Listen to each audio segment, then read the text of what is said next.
안녕하세요. 저는 경기도에 거주하고 있는 주부입니다. 옛날부터 부부금슬이 너무 좋아도 자식이 안 생긴다고 하던가요? 제가 딱 그런 케이스였어요. 자상한 남편, 다정한 시부모님, 뭐 하나도 빠질 것 없는 결혼 생활이었어요. 부모님 주선으로 소개받은 이 남자는 한눈에 딱 듬직해 보였죠. 만난 지 4번 만에 결혼을 결심하고 저희는 결혼식을 하였어요. 천생연분이라는 말이 딱 맞아 떨어질 정도로 남편과는 아주 잘 맞았습니다. 맞선으로 결혼한 것이었지만 이 세상 그 누구보다도 사랑스럽고 믿음직스러운 남자였죠. 그런 남편과 처음부터 취향, 성격 모두 비슷했어요. 사업하는 남편과 아이들의 과외 선생님인 저는 벌이가 넉넉하였기에 결혼을 하면 무조건 아이는 많이 낳자라고 합의도 보았었죠. 결혼 후 1년쯤 지났을까요? 저보다 늦게 결혼한 친구들은 하나둘씩 이제 아이를 낳고 가정을 꾸려나가 살고 있는데 저희에겐 소식이 없었어요. 1년 정도 지나니 시댁에서도 궁금해하시는 눈치였고요. 특별히 눈치를 주시는 건 아니었지만 괜시레 마음이 무거웠어요. 아가, 혹시 소식 없냐? 부담 주려는 건 아니고 너도 그렇고 남철이도 그렇고 아이는 좋아하는 것 같은데 혹시 계획 없니? 에이, 아니에요, 어머니. 궁금하실만 하죠. 저희도 기다리고 있는데 쉽지 않네요. 빨리 남철 씨 닮은 아들 하나 낳고 싶은데. 너무 부담 갖지 말아라. 너무 부담 가지면 또 생길래도 안 생겨. 그냥 마음을 편하게 가지렴. 우리도 재촉하는 게 아니고 혹시나 아기 생각이 없는지 궁금해서 물어본 거란다. 혹시라도 오해하지 마라. 다 때가 되면 아기 천사가 올 거야. 걱정 놓으렴. 어머님이 그렇게 말씀해 주시니 감사해요. 노력해 볼게요. 아직 결혼한 지 1년 정도 되었으니 곧 소식이 있겠죠 뭐. 시부모님은 혹여나 제가 부담을 가질까 조심스레 물어보았지만 역시나 제가 해드릴 수 있는 대답은 기다리고 있다 뿐이었어요. 그렇게 하루하루 아이를 기다리며 시간을 보내고 있을 때쯤 4년이란 세월이 흘렀어요. 결혼 5년 차가 되니 이제 나이도 어린 게 아니라서 너무 불안하더라고요. 남편과 전 난임병원을 찾아갔습니다.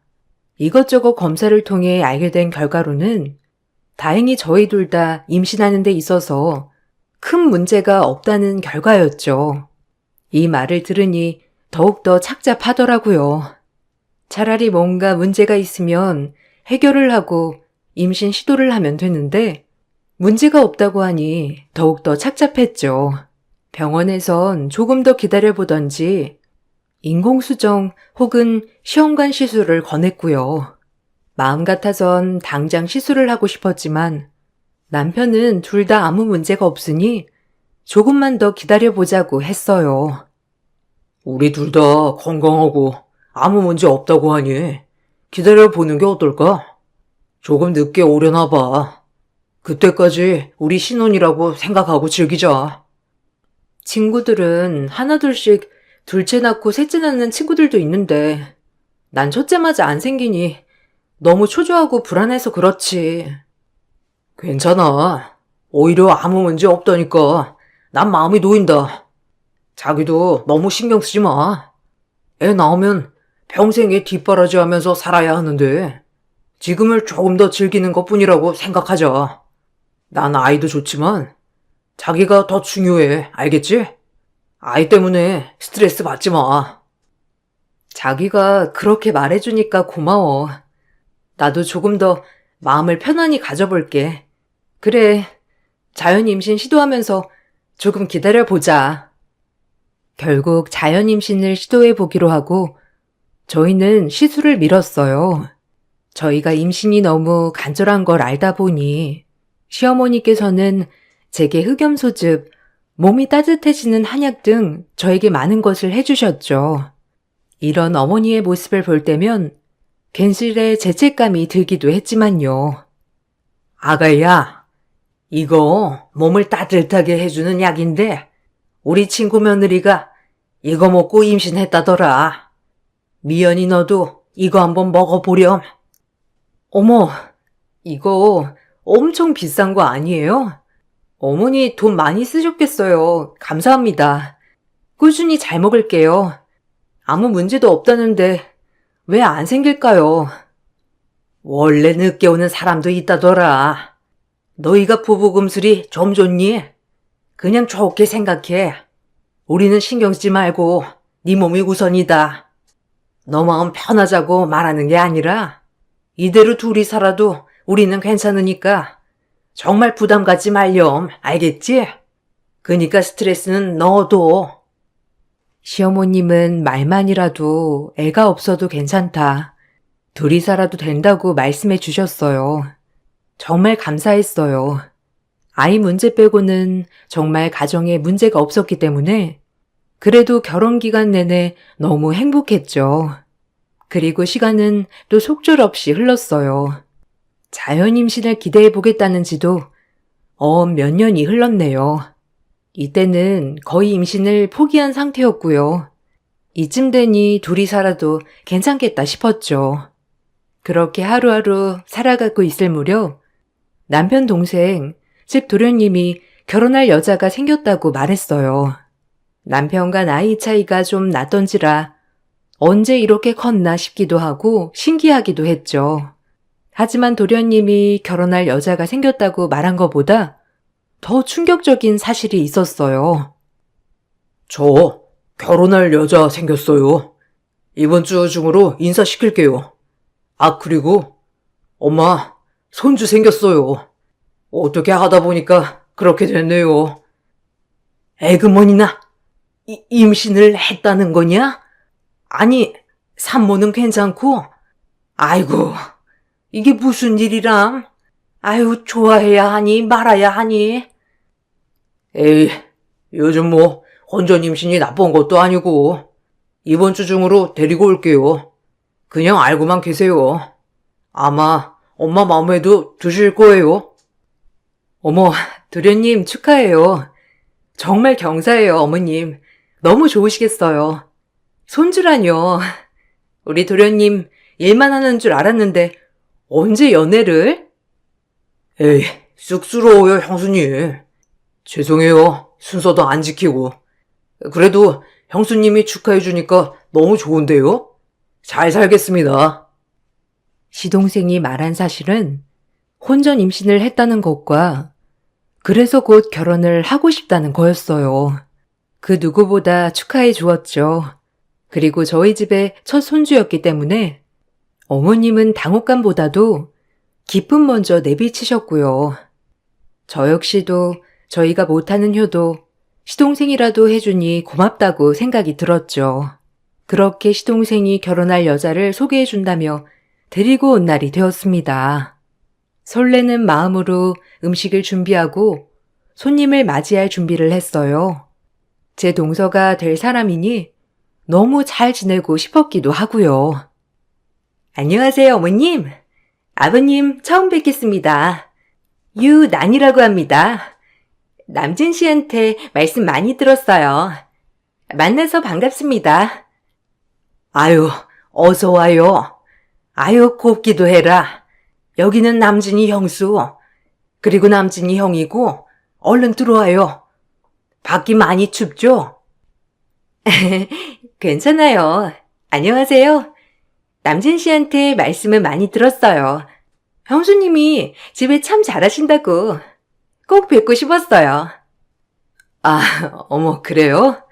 반가워요. 우리 도련님이 밖에서 그런 얘기도 하고 너무 감동인데요. 어여 들어와요. 너무 궁금했어요. 첫 만남은 나쁘지 않았습니다. 성격도 외모도 모든 것이 다 무난했어요.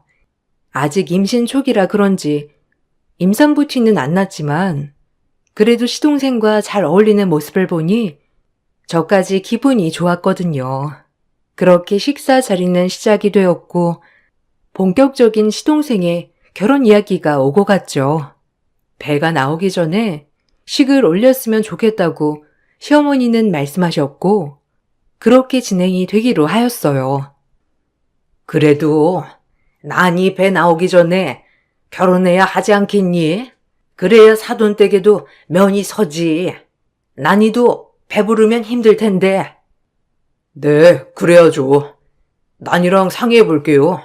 그리고 난이랑 저도 빨리 합치면 좋을 것 같고 아무래도 배 많이 나오면 힘드니까. 그러게요. 요즘 입덧도 좀 심해져서 걱정인데 날짜는 차차 상의해보고 제일 빠른 날짜를 잡아야겠어요. 그리고 전 예전부터 시동생이 결혼하면 선물을 하나 해주고 싶었는데 그 선물 얘기를 꺼냈어요. 이왕 필요한 거 사주면 좋을 것 같기도 하고 아무래도 본인들이 원하는 선물을 사주고 싶었거든요. 동서와 시동생이 있는 자리에서 얘기를 꺼냈습니다. 너무 결혼 축하해요. 아, 그리고 뱃속의 아기도 너무 축하하고요. 결혼 선물로 뭐 하나 해드리고 싶은데 혹시 받으신 거 있나요? 에이, 형수님. 신경 안 쓰셔도 돼요. 마음만 받을게요. 그래도 가족 모두 이렇게 환영해 준 게 가장 큰 선물 같은데요? 에이, 그래도 어떻게 그래요. 전부터 남철 씨랑 얘기했던 거예요. 혹시 뭐 필요한 거 있어요? 결혼 선물이니까 편하게 말해봐요. 제 말이 끝나기가 무섭게 동서는 혹시라도 도련님이 거절을 할까봐 딱 잘라 말을 하였습니다. 저도 이왕이면 동서가 필요한 걸 사주는 게 좋을 것 같아 그 말이 기분 나쁘진 않았어요. 그래서 선물 얘기가 오고 갈 때 전 아무렇지 않았지만 남편은 좀 어두웠어요. 아, 그럼 건조기랑 세탁기 해주실래요? 요새는 세트로 많이 한다던데. 너무 무리인가? 그래도 저희 남진 씨가 하나뿐인 동생이잖아요. 네? 네, 그럼요. 세탁기랑 건조기 같이 해드릴게요. 이럴 때 아니면 언제 선물해 보겠어요. 그럼 받으신 모델이랑 금액 알려주시면 바로 계좌로 입금해 드릴게요. 너무 축하드려요, 도련님. 그리고 나니 씨, 앞으로 우리 잘 지내봐요. 아, 너무 비싼데. 아니에요, 형수. 그냥 조그만 거나 해줘요. 세탁기랑 건조기는 무슨? 진짜 괜찮아요. 차라리 다른 거 해주세요. 아이, 비싸기가 뭐가 비싸. 원래 형제들이 이 정도는 해주는 거야. 나야 뭐 외동이고 하니까 형제가 없지만 자기네 형이랑 형수 잘 나간다면서. 이럴 때 손윗사람 놀이 해보는 거지. 안 그래요? 감사하게 받을게요. 남진 씨는 뭘 모른다니까. 살림은 내가 하는 건데. 아이도 태어나면 얼마나 세탁기 쓸 일이 많은데. 아, 그리고 말 편하게 놓으세요, 형님. 형님이라고 불러도 되죠? 형님, 감사합니다. 결혼 선물 치고 가전 하나는 해줄 생각이었지만 2개를 세트로 사달라고 하니 너무 조금 당황했지만 제가 해주기로 한 거였고 저 역시 도련님께 이럴 때 선물하자는 생각으로 통 크게 선물 준비를 하였어요. 시어머니는 동서의 말투를 보고 그다지 기분이 좋아 보이진 않았지만 원래가 그러려니 하시는 분이니 뭐라고 하진 않으셨어요. 당황한 건 도련님이었습니다. 얼굴이 새빨개지더군요. 그렇게 저희는 그날 집으로 돌아왔습니다. 남편도 그렇게 기분이 좋아 보이진 않았어요. 기분이 안 좋은 이유는 딱 한 가지였죠. 자기, 왜 그래? 아까부터 표정이 좀 안 좋던데. 혹시 나니 씨 때문에 그래? 그냥 요즘 젊은 친구들이 다 그렇지 뭐. 아니, 금액이 중요한 건 아닌데. 물론 그거 이상으로 해줄 수 있지. 근데 남진이랑 상의도 안 하고 그렇게 말한다는 게 좀 그러네. 에이, 도련님도 괜히 우리 앞에서만 그런 거지. 좋게 생각해. 난 뭐 솔직한 느낌이어서 보기 좋더라. 내숭 부리는 것보다 낫지 뭐. 그나저나 자기 정말 괜찮아? 기다리는 아기가 우리한테는 안 오고 결혼도 안 한 남진이네한테 갔으니 자기 마음이 안 좋을 것 같아. 아니야. 뭐 솔직히 어머님께 죄송했었는데 오히려 마음이 좀 편해지더라. 도련님네가 대신 손주 안겨드리면 오히려 어머님도 좀 나으실 거야. 내 마음 헤아려주는 건 당신밖에 없네. 고마워요. 자기 안 만났으면 어땠을까? 상상도 하기 싫다. 우리한테도 곧 올 거야. 너무 스트레스 받지 마. 난 누누이 말하지만 네가 먼저야, 알겠지? 그리고 남진이 선물 고마워 정말. 늘 내 마음 먼저 헤아리는 남편이 있어서 행복했어요. 그리고 도련님은 결혼식을 준비하기 시작했습니다. 직업이 과외 선생이다 보니 스케줄을 조절할 수 있어서 제가 어머님을 도와 결혼 준비를 도와주었어요. 결혼을 준비하는 과정에서도 동서는 어머님이 해준 예물을 가지고 도련님이랑 크게 싸우기도 하였죠. 다행히 어머님은 듣지 못하셨지만 이건 아닌 것 같았어요. 제가 있든 말든 싸움을 했으니까요. 아니, 예물 이게 뭐야? 어머님 너무 센스가 없는 거 아니야? 아, 남들은 명품을 세트 발이로 해준다는데 겨우 다이아 세트? 뭐? 너 솔직히 한 게 뭐가 있냐? 임신했다고 하고 지금 네가 뭐 하나 해온 거 있냐고. 내가 말을 안 하려야 안 할 수가 없네. 지금 나 아무것도 안 해온다고 무시하는 거야? 자기네는 형편이 되잖아. 나 무시하는 거야, 어머님? 그러니까 이 정도만 해주시지. 아, 그만 좀 해. 형수 앞에서 창피하지도 않아? 아, 죄송해요, 형수. 요즘 결혼 준비로 난이가 스트레스를 많이 받아서 그래요. 발이 안으로 굽는 건 아니지만 정말 보자 하니 이건 아니다 싶었어요. 위아래도 없고 누가 있든 말든 신경 쓰지 않고 동서의 입장만 표명하는 모습이 너무 보기 안 좋았거든요. 그리고 거기에 쩔쩔매는 도련님도 안타까웠고요. 이건 아니다 싶어 제가 한마디 거들었어요. 저도 참았어야 하지만 어머님의 선물을 그런 식으로 폄하하는 모습을 보고 참을 수가 없었거든요. 동서, 아무래도 어른이 해주신 선물을 가지고 도련님한테 마음에 안 든다는 둥, 친구들이랑 차이 난다는 둥, 이건 좀 아니지 않아? 네? 지금 저한테 뭐라고 하시는 거예요? 이 문제는 남진 씨랑 얘기할 문제니까 형님은 신경 끄세요. 그리고 형님 같으면 화 안 나겠어요? 아니, 이 집 자식을 내 뱃속에 잉태하고 있는데 다이아 1캐럿이 뭐예요? 아, 참나. 남들은 명품 가방에 팔찌에 머리부터 발끝까지 세팅해준다는데 이건 뭐 홀랑 액세서리 세트? 아, 진짜 어이없네. 아니, 형님이 봐도 너무한 거 아니에요? 제가 말 안 하게 생겼냐고요? 아, 동서, 솔직한 거랑 무례한 거는 좀 차이가 있다고 생각하지 않아? 어머님이 집도 해주시고 할 수 있는 건 다 해주신 것 같은데. 집은 기본이죠. 아, 참나.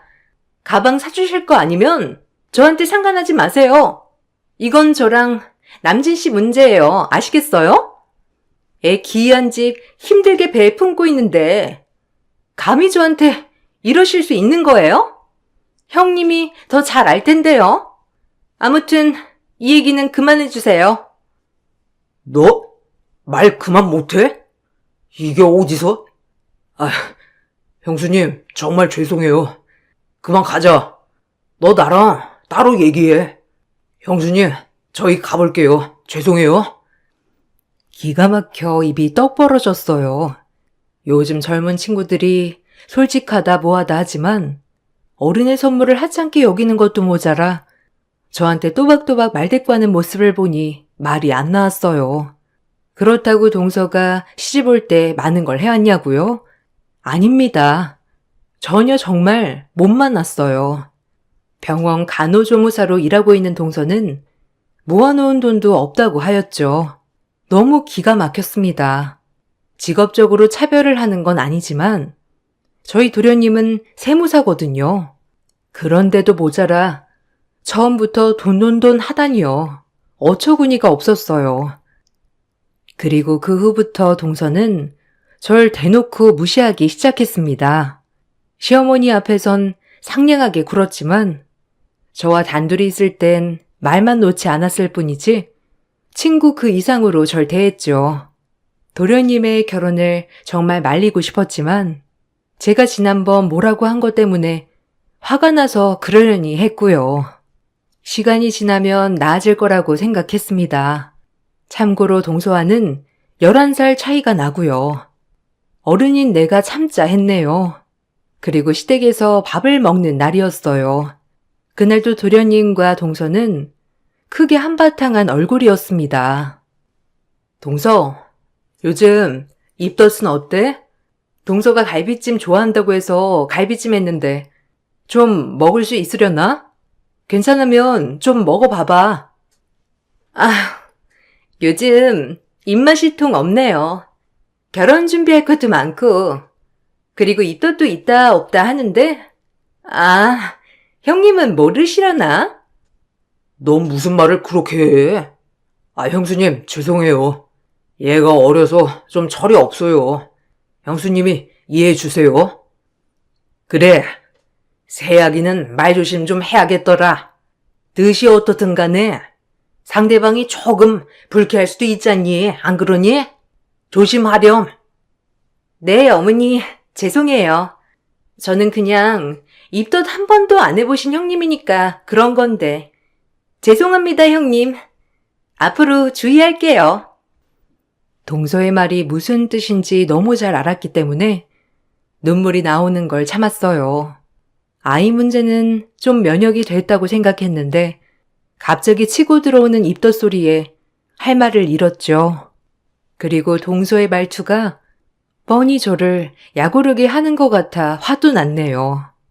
다행히 시어머니는 동서의 말투를 알아채고 따끔히 혼내주셨지만 얼마나 절 무시하면 저런 말을 할 수 있는지 기분이 나빴어요.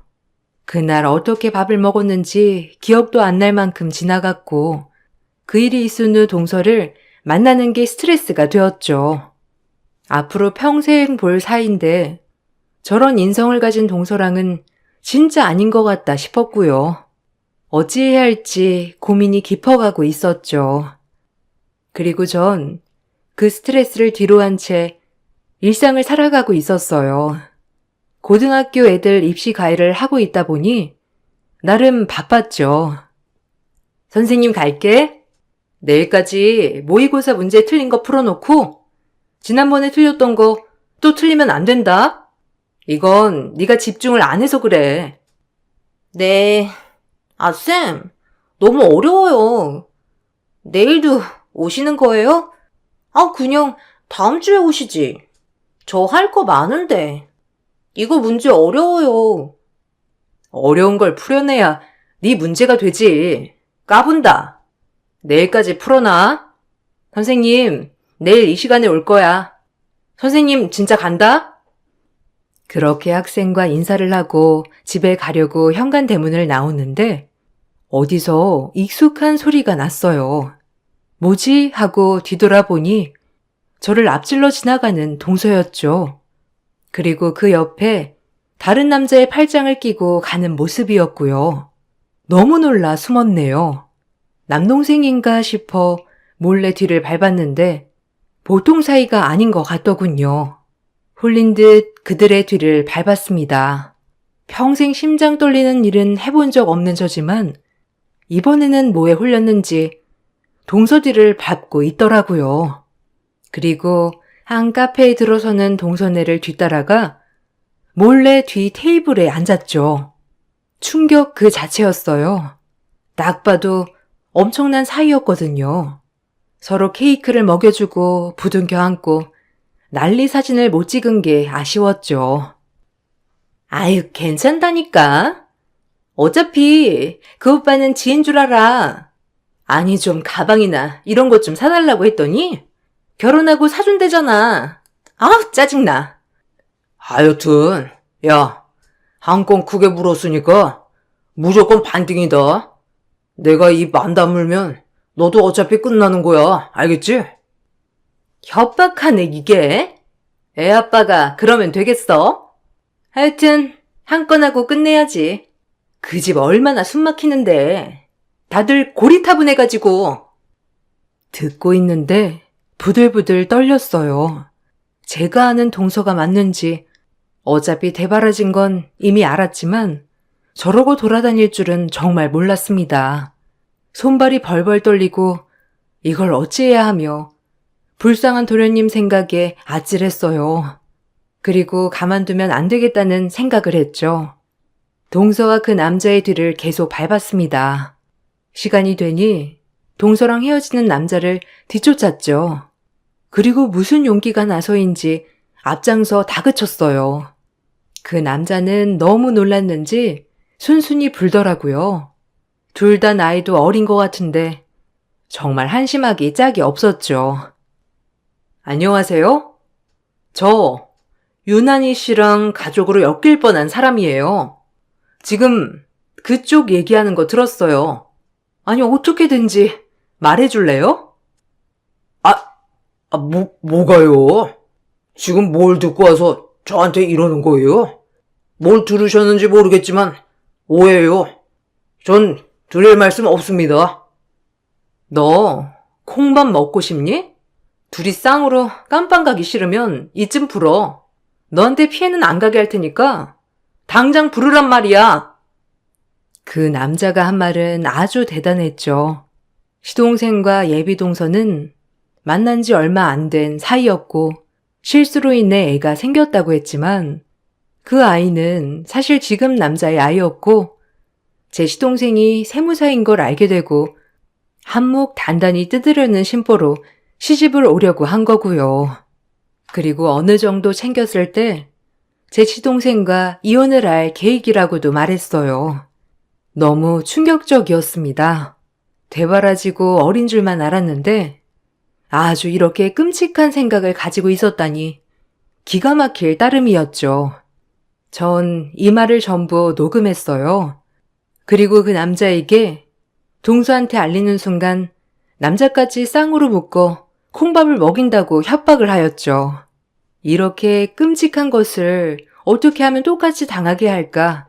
이 생각뿐이었습니다. 그리고 부들부들 떨리는 마음으로 집에 왔어요. 곧 명절이었거든요. 전 철저히 계획을 세웠습니다. 아주 망신을 제대로 당하게 해주리라고요. 예비 부부가 될 뻔한 시동생은 명절에도 예비 동서를 데리고 왔어요. 그 여자애를 보니 심장이 철컹하고 내려앉은 것 같았어요. 끔찍했거든요. 형님, 혼자 고생했겠네요. 제가 좀 거들어 드릴까요? 제가 홀몸이 아니라 입덧이 좀 심할 수도 있는데 괜찮으세요? 괜찮아. 나 좀 도와줄래? 나물부터 묻혀줘. 내가 묻히는 건 알려줄 테니까. 어머님, 저희한테 맡겨두시고 쉬세요. 전 그렇게 어머님을 거실에 모시고 남편과 시동생도 거실에 가만히 있게 내버려뒀죠. 저에겐 다 생각이 있었거든요. 나물 한 번도 안 묻혀봤는데? 그리고 저 입덧 심해서 이런 거 잘 못해요. 아시잖아요. 이거 말고 딴 거 없어요? 나물 무치는 게 뭐가 어때서? 남들 다 가시는 애 가졌다고 유세 떠는 거야, 뭐야? 얼른 무쳐. 소금 넣고 깨 넣고, 알겠어? 아니, 까마귀 고기를 삶아 드셨나? 못한다고요. 오늘따라 왜 이래? 임신을 해봤어야 알지, 안 그래요? 아유, 말 안 통해.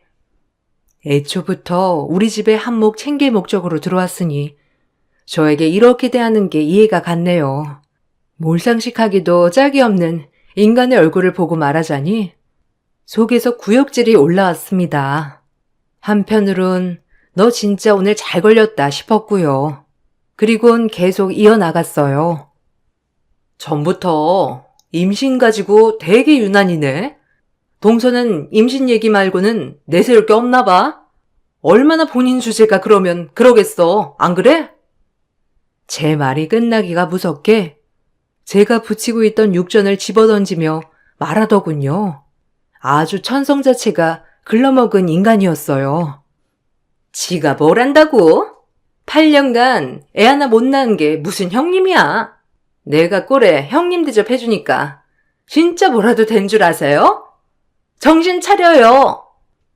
뭐? 정신 차려? 정신은 네가 차려야 할 것 같은데 네 뱃속에 그 누구씨인지도 모르는 애 달고 이러고 싶니? 정신머리가 왜 그래? 뭐라고요? 아, 형님, 본 모습이 나오는군요. 누구씨라뇨? 무슨 말을 그렇게 해요? 우리 남진 씨 애 가지고 지금 무슨 말을... 닥쳐. 남의 애인지 누가 모를 것 같아? 이 녹음 들려줘야 되겠어? 네가 무슨 수로 우리 착한 도련님을 꼬셨는지 몰라도 천만 다행이지. 너 같은 거 우리 집 식구 될까봐 정신이 아득했는데 나이도 어린 게 어쩜 그리 쓰레기처럼 살아? 정신 똑바로 차려 이년아. 제 말을 듣고 입을 다물지 못하는 그 여자였네요. 그리고 저에게 무릎을 꿇더군요. 아주 기가 막힐 노릇이었어요. 이렇게 쉬운 무릎이었다니. 일단 제가 다 말씀드릴게요. 여기서 목소리 좀 낮춰주세요. 네? 거실에 남진 씨가 다 듣겠어요. 제발요. 제가 이렇게 빌게요, 형님. 형님? 입 안 다물어? 소름 돋으니까 그 형님 소리 집어치워. 그리고 지금 네가 이런다고 해결될 게 아니야. 이미 거실에서 다 보고 계셔. 전 홈캠을 살짝 설치해놓고 지금 있는 모든 상황을 거실 TV로 생중계를 켜놨죠. 거실에선 인기척 또한 없었어요. 전 거실에 나갔습니다. 충격을 받은 시동생과 시어머니, 그리고 남편이었죠. 그리고 전 거실에 나가 정확한 녹음 파일을 들려주었어요. 도련님에겐 너무 잔인했지만 그래도 결혼 직전 이런 일이 일어나 정말 다행이라고 생각했어요. 들으셨죠, 어머님 도련님? 저도 많이 놀랐어요. 그래도 이 결혼 정말 아닌 것 같아서요. 도련님이 충격이시겠지만 현실이에요. 죄송해요, 어머님. 많이 놀라셨죠? 미안해, 여보. 당신한테 미리 말했어야 했는데 이렇게 말하게 되었네. 이 나쁜 것!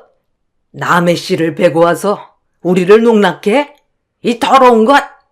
참말로 다행이다. 너 같은 거 며느리들의 생각에 아주 착잡했는데 우리 조카가 검사야.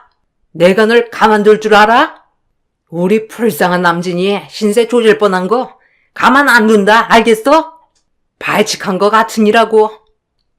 어머니, 오해세요. 그게 아니라 저도 최근에 알았어요. 정말 고의가 아니었어요. 죄송합니다. 오빠, 내 말 좀 믿어줘.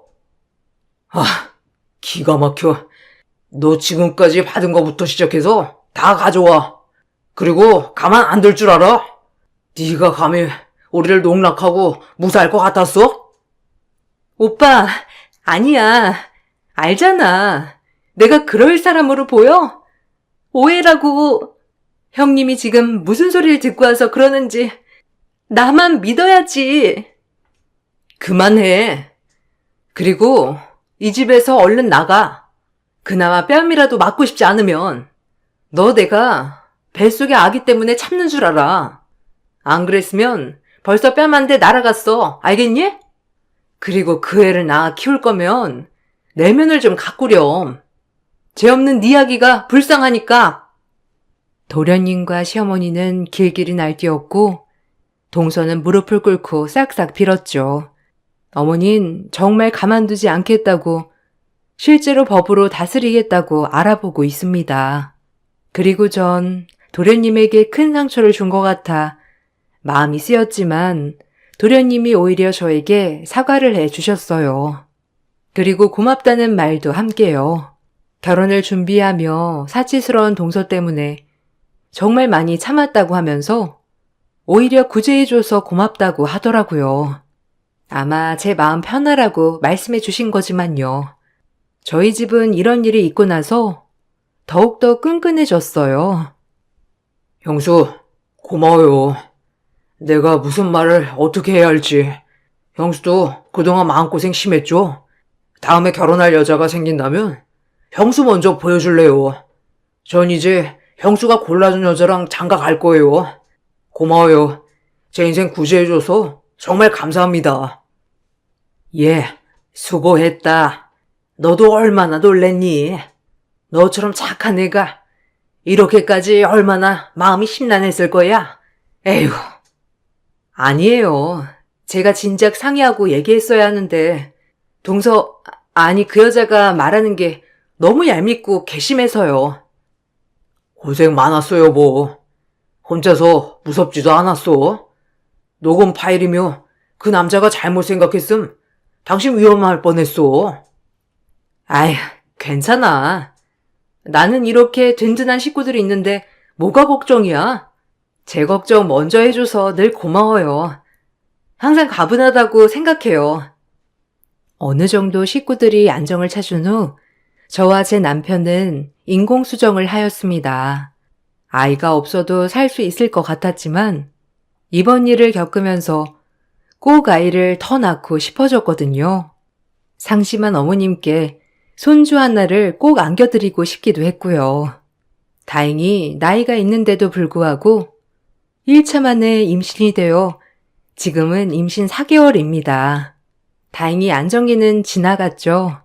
요즘은 아이 때문이라도 좋은 생각만 가지고 살려고 하고 있고요.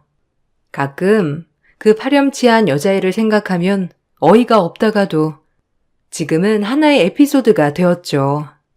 도련님에게 이 아픔은 쉽게 가시지 않겠지만 도련님도 인생 공부를 많이 했다고 생각하고 있어요. 긍정적으로 말이에요. 이 아픔 치유되려면 시간이 필요하겠지만 그래도 이번 기회로 인생 공부 많이 한 것 같아요. 엄마, 형수, 형, 죄송해요. 도련님이 뭐가 잘못이 있어요. 작정하고 사기치면 누가 알겠어요. 속인 사람이 잘못이죠. 그런 생각 마세요, 도련님. 그래, 그런 생각 마라. 앞으로가 중요한 거지. 네가 뭐가 잘못이야? 속이려고 작정한 사람들이 나쁜 거지. 인생 공부했으면 됐다. 그래, 이번 기회로 우리 가족이 더 단단해졌다고 생각하자. 그리고 난 가만히 있지 않을 거야. 고소라도 해야지. 그리고 어머님은 법적 절차를 통해 정신적 피해 보상을 요구로 그 여자와 남자에게 고소를 진행하였어요. 다행히 조카분이 검사셔서 이 부분에 대해 잘 알아서 해줬거든요. 어머님도 분하지만 그래도 이 집안에 그런 파렴치한 여자가 들어오기 전에 이런 일이 일어난 게 정말 다행이라고 말하고 있어요. 그리고 저의 임신 덕분에 요즘 어머님의 행복한 모습을 많이 볼 수 있어서 저 또한 행복하게 태교 중입니다. 길고 길었던 난임 기간을 끝내고 아직 출산을 한 건 아니지만 임신이란 걸 해보니 알겠더라고요. 너무 고귀한 것이라는 것을. 그리고 어떻게 새 생명을 품고 그런 짓을 했을까 생각하니 더욱더 이해가 안 되기도 했죠. 중간중간 소송을 하면서 들리는 얘기로는 그 남자와 아이를 낳고 지내고 있다고 하더라고요. 시동생에게 전화로 제발 합의해달라고 고소 취하해달라고 하면서 애원을 한다고 하는데 그렇게 콧대 놓고 앞뒤 분간하지 못했던 모습과는 전혀 다른 모습을 보이니 한편으론 애처롭기도 했네요. 어린 나이라 그런가 싶기도 하지만 못된 생각을 가진 만큼 벌을 받아야 한다고 생각하고 있고요. 이 글을 쓰면서 우리 아이만큼은 인성이 바르고 훌륭하게 키워내야겠다고 생각합니다. 그럼 이만 제 글을 마쳐보려고 해요. 날이 아직 풀리진 않았는데 겨울 감기 조심하세요. 그리고 제 글 읽어주셔서 너무 감사드립니다. 안녕하세요. 저는 60대 초반 여자입니다. 요즘 세상이 좋아져서 생활의 불편함을 해결할 수 있을 만큼 도움을 받을 수 있다는 거에 감사함을 느끼고 있습니다. 저는 몇 년 전에 유전자 변형으로 인한 청각장애 판정을 받게 되었고, 현재 인공와우라는 청각 수술을 받아 다시 세상과의 소통을 시작할 수 있게 되었습니다. 그리고 청각 수술이 저에게 많은 변화를 가져오게 만들었죠. 처음부터 저는 청각에 문제가 생긴 게 아니기 때문에 어느 날 갑자기 주변의 소리나 대화를 주고받을 때 들리는 목소리가 너무 작게 들려 피곤해서 나타나는 증상인 줄 알았어요. 그런데 하루가 다르게 제 귀는 먹먹한 느낌이 들었고, 바쁜 일상 때문에 한동안 병원을 찾지 못하고 지나가다가 어느 순간부터 주변의 소리를 전혀 듣지 못하게 되었습니다. 그때 정말 무언가 덜컥 내려앉는 느낌이 들었었죠. 너무 혼란스럽고 무서워서 급하게 병원을 찾아 검사를 받았을 때 저는 청각의 기능을 거의 상실한 상태였습니다. 의사는 여러 가지 방법을 알려주셨고, 보청기의 도움을 받으면 그래도 어느 정도는 소통이 가능하다는 말에 당장 급하게 수술을 결정하기보다는 보청기로 생활하는 걸 선택하게 되었었죠. 정말 다행이었던 건 보청기 덕분에 한시름 놓을 수 있었고, 제 귀에 문제가 생겼다는 소식을 듣게 된 딸은 급하게 집으로 달려와 저를 보자마자 눈물을 쏟아냈습니다. 저도 놀랄 정도였는데 딸은 저보다 더 놀란 것 같아 너무 마음이 안 좋았어요. 시간이 지날수록 점점 들리지 않게 될 거라는 의사의 진단에 대해 알려주었고, 딸도 수술에 대해서는 조심스러워하는 것 같아 보였습니다. 저도 걱정이 되긴 했었죠. 아무래도 수술 후 부작용이라는 게 아예 없는 건 아니었기 때문에 최대한 신중할 필요가 있었습니다. 그래서 보청기의 도움을 거의 받지 못할 경우 청각 수술을 그때 하기로 결정하게 되었네요. 딸은 지방에서 일을 하기 때문에 저와 자주 얼굴을 볼 수 있는 사이는 아니었어요. 저희 둘 다 너무 바쁜 생활을 보내고 있었죠. 남편이 암으로 세상을 떠난 지 10년 가까이 되면서 저희의 삶에도 많은 변화가 찾아왔었는데요. 저는 식당에서 일을 하고 딸은 지방에서 자신이 원하는 회사에 들어가 열심히 일을 하고 있었기 때문에 한 달에 한 번 얼굴 보는 것도 쉽지만은 않았습니다. 그래도 통화는 자주 했었기 때문에 크게 외롭다고 느껴본 적은 없었는데 몸에 문제가 생기기 시작하면서 또 다른 예상치 못했던 일들이 펼쳐질까봐 걱정은 하고 있었습니다. 딸은 지방에서 하는 일을 그만두고 올라오겠다는 말을 했지만 보청기 도움을 받고 있었기 때문에 생활에 불편함이 크게 없는 만큼 딸이 잘 다니던 회사까지 그만두는 건 아니라고 생각했고, 대신 그날 이후 딸은 주말마다 저를 보려고 지방에서 자주 올라와 주었네요. 그렇게 생활한 지 몇 년이 지났을 시점에 더 이상 보청기의 도움을 받는 게 힘들 것 같다는 느낌을 계속해서 받기 시작했어요. 점점 기머거리가 되어가고 있다는 걸 느끼고 있었죠.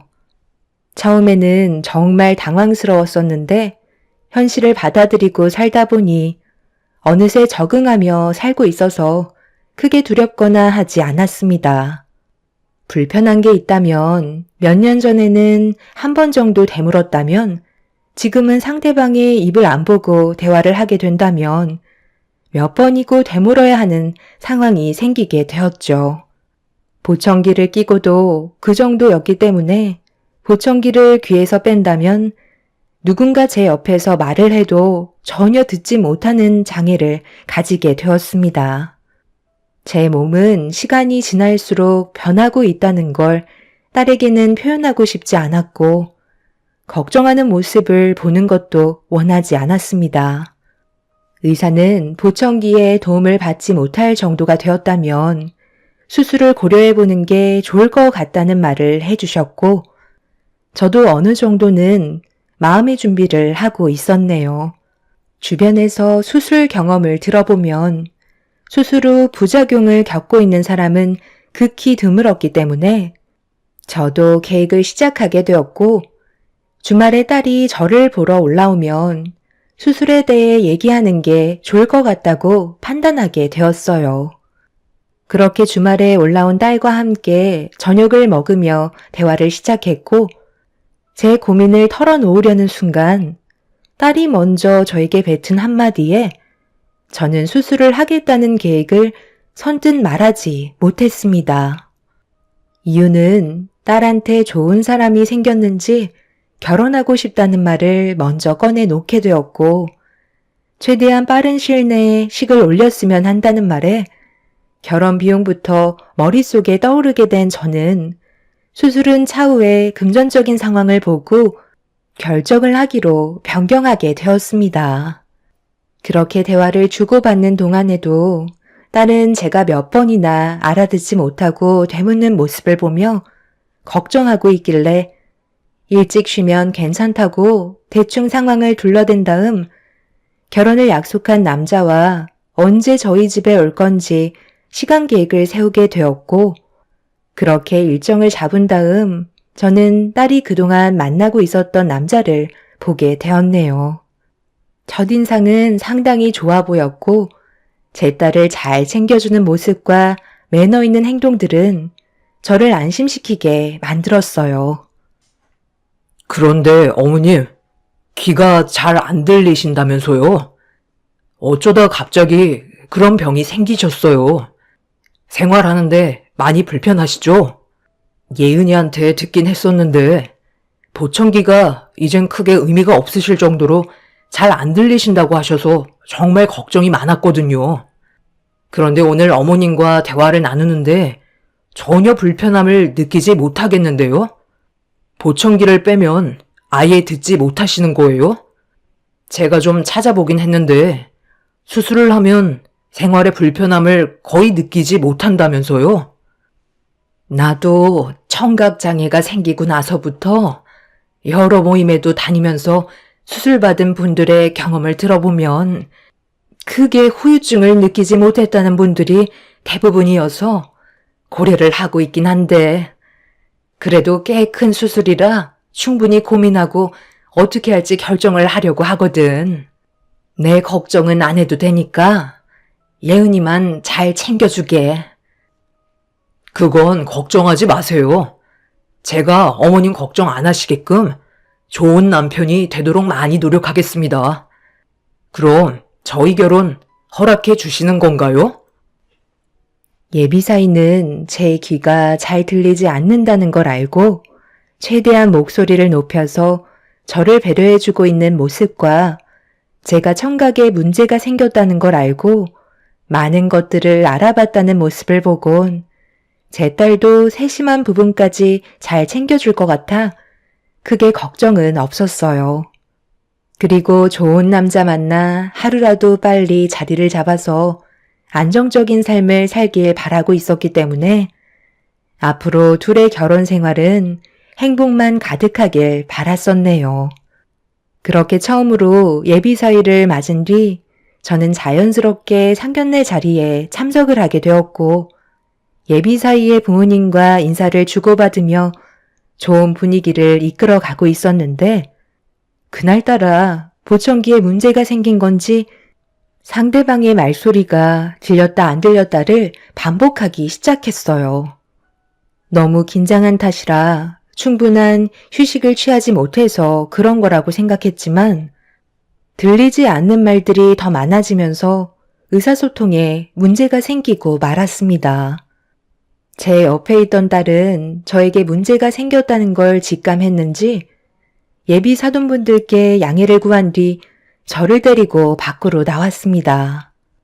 딸은 귀가 잘 안 들리냐고 가까이 다가와서 물어보자 그제서야 들리기 시작해 많이 긴장해서 그런지 대화 소리가 잘 안 들린다며 난감한 표정을 보이면서 대화를 이어나가는 건 힘들 것 같다며 자리에 앉아만 있겠다고 예비 사돈분들께 양해를 구해달라는 부탁을 하게 되었네요.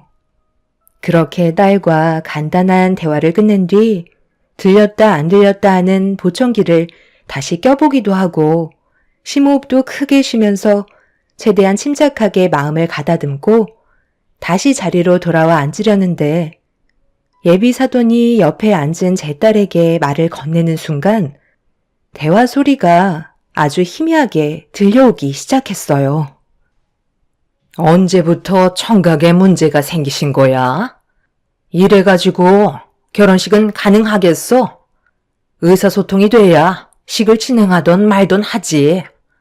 그리고 청각장애도 유전 아니니? 혹시 태어날 내 손주한테 청각에 문제라도 생기게 될까봐 걱정이 되는데 병원에서 확실하게 유전은 아니라고 했었어? 그것도 잘 모르는 거지? 어머님, 보시면 저는 멀쩡하잖아요. 그럴 일 없을 테니까 너무 걱정하지 마세요. 그리고 결혼식은 문제없이 진행할 수 있게 저희가 준비하도록 할게요. 당연히 그렇게 해야지. 한 번뿐인 결혼식인데 망쳐서야 되겠니? 그런데 지금 상태를 봤을 때 우리가 나누는 대화도 전혀 듣지 못하고 계신 것 같은데 혼자서 다니시다가 위험한 일들도 자주 발생될 수도 있겠네. 소리를 들어야 생활이 가능할 텐데 내가 알기론 청각을 회복시켜주는 수술이 있다고 그러던데 그걸 받으면 하루빨리 괜찮아지시지 않을까? 너희가 계획한 결혼식까지 아직 몇 달 남았잖아? 내 생각엔 그 전에 받으면 좋을 것 같은데. 그게 쉬운 문제가 아닌 것 같아요.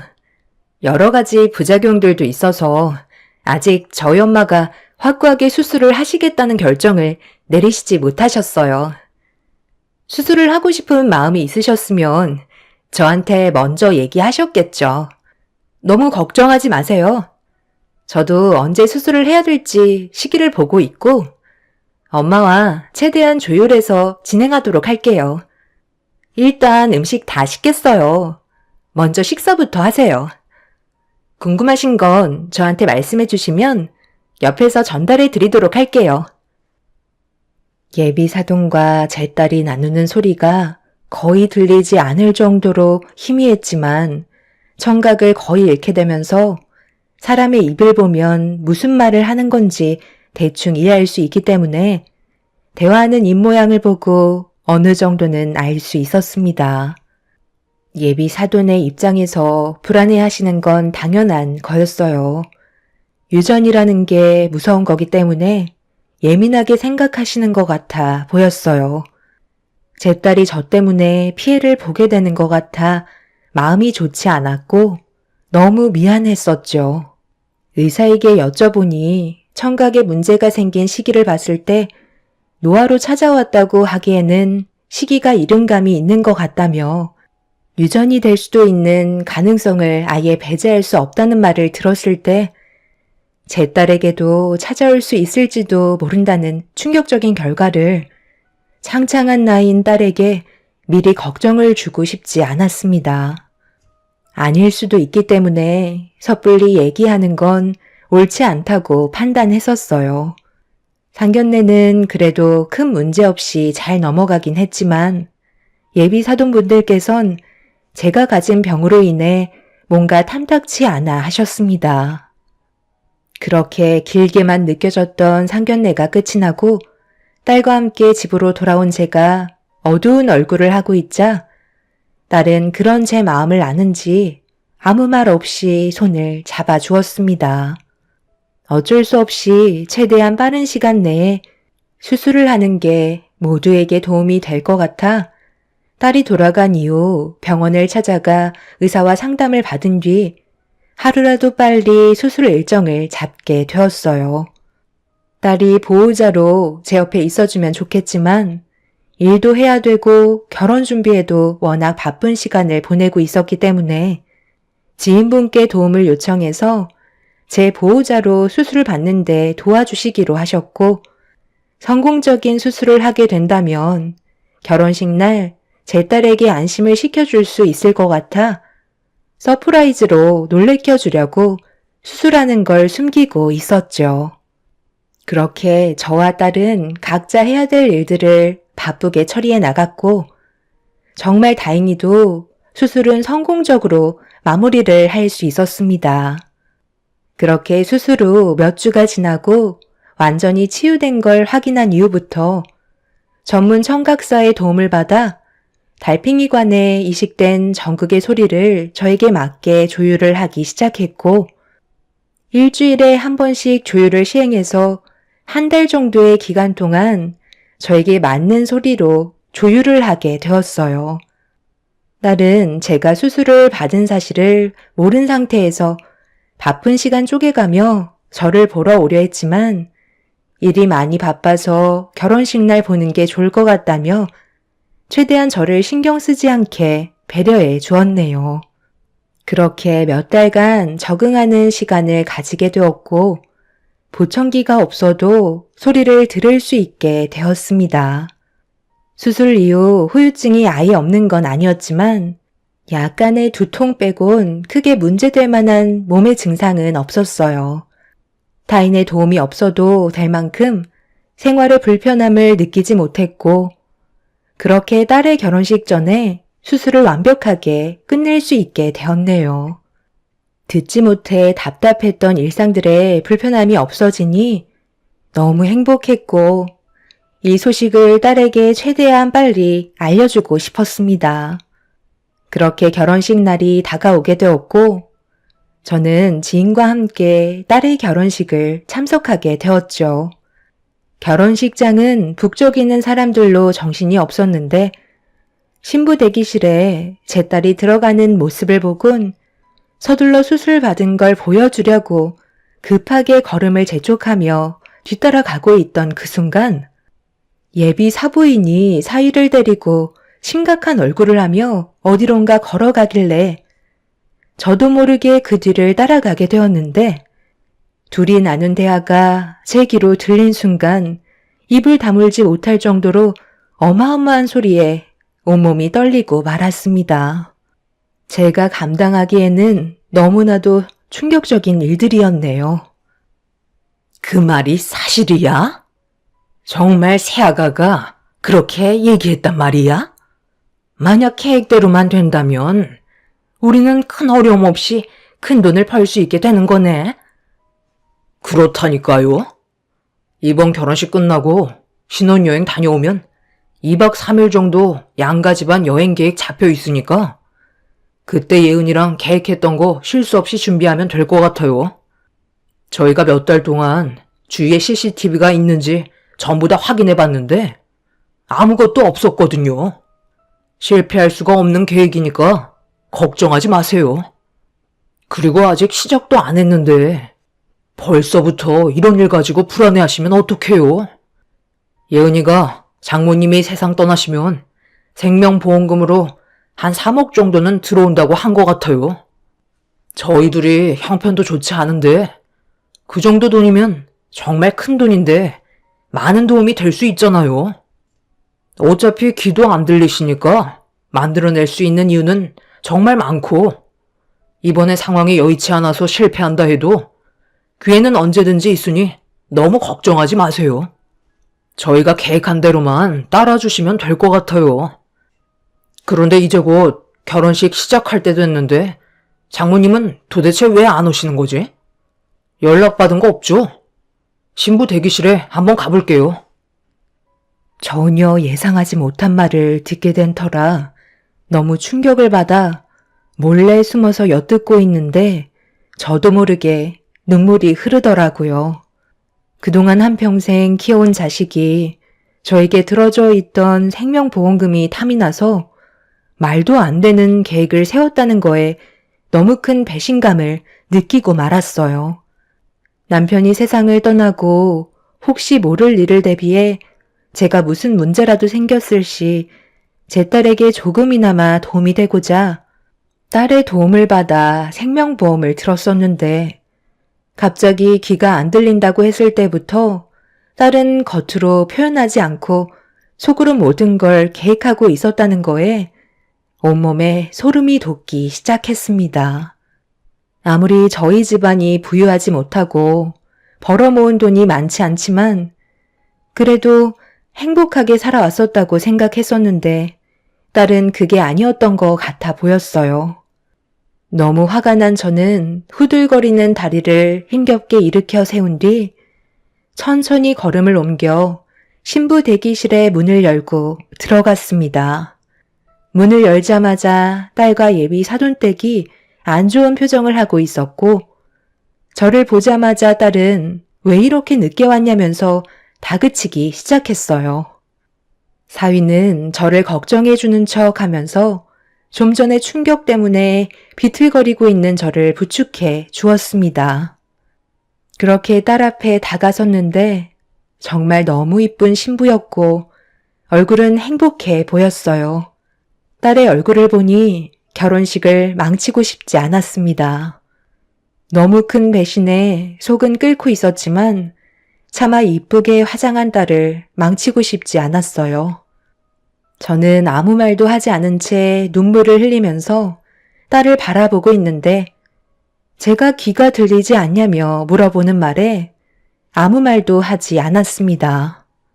딸은 저에게 큰 목소리로 귀가 안 들리냐고 반복적으로 물어봤고 저는 아무런 반응을 보이지 않자 딸은 핸드폰에 글씨를 적어 저에게 보여주었어요. 안 들리냐는 글씨를 보며 고개를 끄덕이자 딸은 한숨을 쉬더니 가족들 외엔 전부 다 나가달라는 말을 꺼내었네요. 이제는 아예 귀가 들리지 않나 봐. 정력을 잃으면 균형 감각도 잃게 된다 하더구만. 그래서 비틀거리며 걸어오셨구만. 저기요, 사부인. 제 말 안 들려요? 듣지 못하시는 것 같아요. 몇 달 만에 얼굴 뵀는데 살도 많이 빠지셨고 이제는 귀도 아예 다치셨네요. 제가 알아보니까 수술을 받으면 좋아진다고 하던데 아마 결혼식 끝나고 수술 받으시려고 계획하고 계실 거예요. 제가 보호자로 가야 하니까 신혼여행 끝나고 가족 전부 여행 다녀와서 수술 날짜 잡으면 된다고 미리 얘기해 놓을게요. 엄마는 제 말이면 뭐든 다 듣거든요.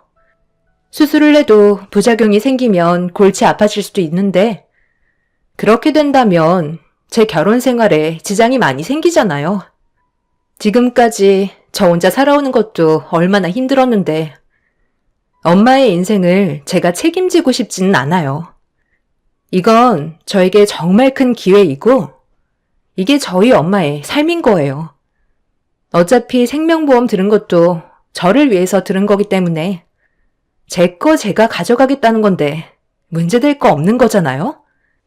지금까지 정말 가난에 쩔어서 살아왔었는데 3억이라는 돈은 저희가 앞으로 결혼 생활하는데 정말 큰 도움이 된다고요. 귀가 들리지 않으니 사고 위험이 높고 균형 감각도 떨어져서 밤길에 절벽으로 떨어진 것 같다고 하면 누가 의심하겠어요? 아버님, 어머님께서도 증인이 되어주시니 사고사로 충분히 위장할 수 있어요.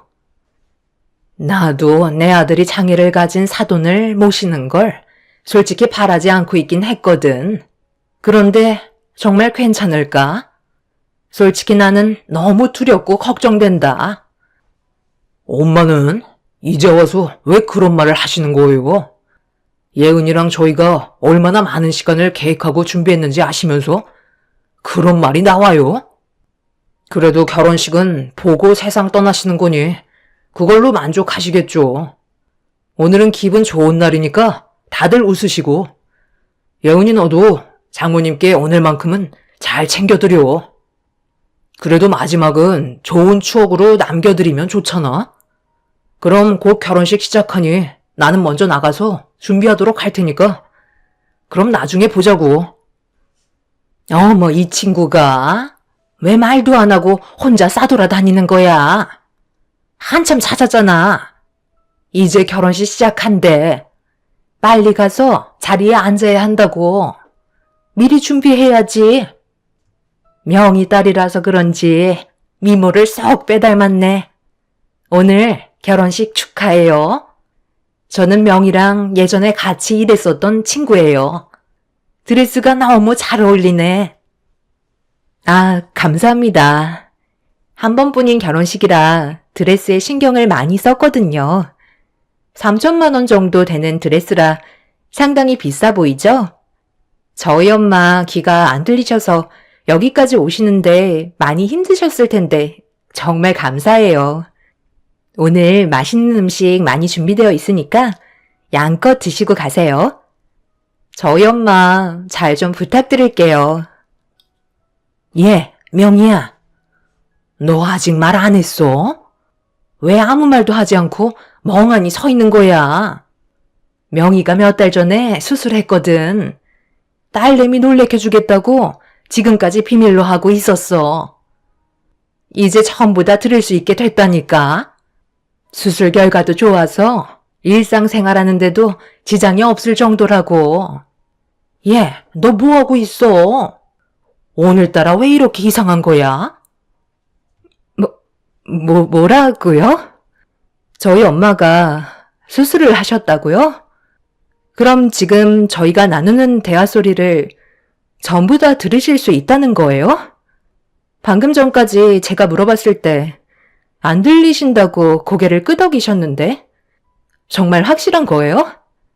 엄마, 내 말 들려요? 빨리 대답해 보세요. 그럼 좀 전에 나눴던 대화도 전부 다 듣고 계셨던 거예요? 그래, 전부 다 듣고 있었다. 저 사람들이 너 몰래 다른 곳에 숨어서 나누는 대화도 전부 들었었고, 네가 내 앞에서 방금 했던 말도 전부 다 들었다고. 딸이 저를 보며 사색이 된 얼굴로 물어보는 말에 대답을 하기 시작하자 자리를 지키고 있던 예비 사돈댁과 문 앞에 있던 예비 사위는 경악을 했고 딸은 상당한 충격을 받았는지 의자에 털썩 주저앉아 저를 멍하니 바라보고 있었습니다. 딸은 말을 더듬으면서 모든 걸 설명하겠다고 했지만 이미 전부 다 들어버린 상태였기 때문에 더 이상 대화를 섞을 필요도 없었습니다. 몸을 돌려 식장을 나가려고 하자 딸이 저를 붙잡더니 일단 결혼식은 끝내고 다시 얘기하자면서 해명할 기회를 달라고 애원했지만 이미 저는 너무 큰 배신을 느꼈기 때문에 더 이상 딸의 얼굴을 보고 싶지 않았어요. 제가 딸의 팔을 뿌리치며 신부 대기실에서 나가려는 순간 딸이 다시 한번 제 팔을 잡더니 눈물을 흘리기 시작하면서 그동안 자기가 살아왔던 삶에 대해 불만을 털어놓았네요. 내가 오죽했으면 그런 생각까지 했겠어요? 이 사람과 결혼하고 행복하게 사는 게 꿈이었는데 뭐만 하려고 하면 돈이 제 앞을 가로막았다고요. 저도 이런 생각 하고 싶지 않았어요. 그렇다고 엄마가 모아놓은 돈도 없잖아요. 아빠가 떠나면서 생긴 빚 갚는 것도 허덕이고 있는데 식당에서 일해서 버는 푼돈 가지고 저희를 도와줄 수도 없으니 저를 위해 생명보험 들어놓은 걸 가져가고 싶어서 그런 계획을 세울 수밖에 없었다고요. 그 빚도 반은 거의 제가 갚아드리지 않았어요? 내 삶에 방해만 되는 엄마라면 차라리 없는 게 낫다고 생각했어요. 그게 잘못이에요? 엄마도 제 입장이 되면 충분히 이해할 수 있는 거라고요. 자식한테는 뭐든 다 줘야 하는 거 아니에요? 이런 가난 이제 정말 지긋지긋하고 저도 이 사람과 새롭게 시작할 때 좀 더 여유 있고 가난에서 조금이라도 벗어나고 싶어서 그런 생각을 가진 것뿐이에요. 저도 이런 계획을 세우면서도 너무 혼란스러웠다고요. 말은 그렇게 했지만 진심이 아니었어요. 그러니 저에게 등을 돌리지 마세요. 앞으로 잘할게요. 오늘 좋은 날이잖아요. 결혼식만큼은 망치고 싶지 않다고요. 자리로 돌아가 주세요, 엄마. 너랑 더 이상 할 말이 없다. 내가 그동안 너를 어떻게 키웠는데 고작 그 돈 몇 푼 때문에 너는 사람이 해선 안 될 행동을 저지르려 했어. 뭐든지 완벽한 범죄는 없는 거라고. 나한테 들어져 있는 생명보험은 해지할 거고 너와의 인연은 2번 다시 만들어가지 않으마. 내가 늙어 힘이 없어도 절대로 너를 찾지 않을 테니까 걱정하지 말고 엄마 없이 결혼식 무사히 끝내고 잘 먹고 잘 살아라. 너에게 가난을 물려줘서 정말 미안하다. 딸은 저를 붙잡고 놓아주지 않았어요. 결혼식에 제가 무조건 참석해야 한다고 자리로 돌아가 달라며 애원했지만 이미 저에게는 더 이상 딸은 없었습니다. 제가 원하는 대로 해주려 하지 않자 식이 시작된다는 말에 마음이 조급했는지 제 몸을 강하게 돌려 세우며 화를 내기 시작했네요. 결혼식까지 망칠 작정이냐고 저를 잡아먹을 듯이 노려보자 더는 참을 수 없던 저는 차라리 이런 결혼식은 하지 않는 게 좋을 것 같다며 딸이 입고 있던 3,000짜리 드레스를 마구마구 찢어버렸습니다. 돌발 행동을 저지른 저를 보며 당황한 딸은 비명을 질렀고 제정신이 아니었던 저는 지인에게 부축을 받으면서 식장을 빠져나왔네요. 그날 딸의 결혼식은 무산이 되면서 예비사위와 파혼까지 이어지게 되었고 딸은 저를 절대 용서할 수 없다면서 자기 인생을 망쳤다고 분노하고 있었습니다. 저는 지인에게 도움을 받고 있는 상황이지만 살고 있는 집을 조만간 처분하고 조용한 곳에서 혼자 살아가려 합니다. 딸은 문자로 저를 끝까지 찾아내겠다며 겁을 주고 있긴 하지만 저도 두려운 건 없고 저렇게 만든 게 전부 제 탓인 것 같아 한편으론 너무 마음이 안 좋네요.